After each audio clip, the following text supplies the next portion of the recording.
Kumusta mga kaibigan? Welcome back na naman sa ating munting channel. Sa video ito ay isa namang matinding agimat ang pag-uusapan natin na kapag meron ka, hindi ka tatamaan ng bala. Pero bago tayo magpatuloy mga kaibigan, kung kayo hindi pa nakasubscribe pindutin nyo na ang subscribe button at ang notification bell para isa ka rin sa unang makapanood kapag mayroon akong bagong upload. So ayun na nga mga kaibigan, ang labanan ngayon sa panahon ngayon hindi na katulad nung dati na madalas kapag ikaw may kaaway, suntukan, saksakan, tagaan, kung babae naman sabunutan. Ngayon upgrade na rin barilan, kung barilan o kaya naman ipayayari ka sa mga bayaran upang ikaw nga matodas. Pero kung ikaw may tangan-tangan na agimat, maaaring ikaw makaligtas, lalo na kapag ikaw inabangan at inambush sa iyong sasakyan.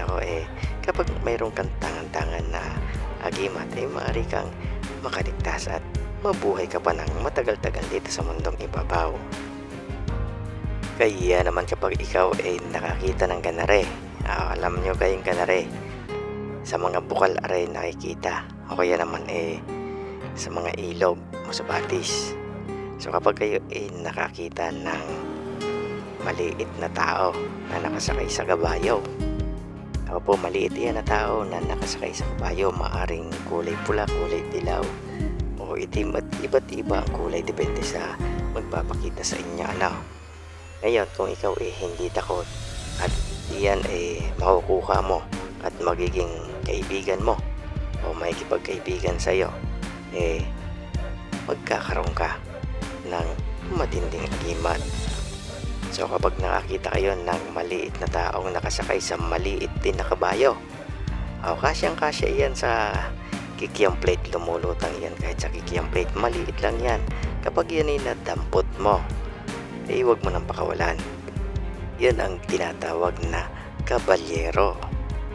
At kilala ang mga kabalyero pagdating sa mga digmaan.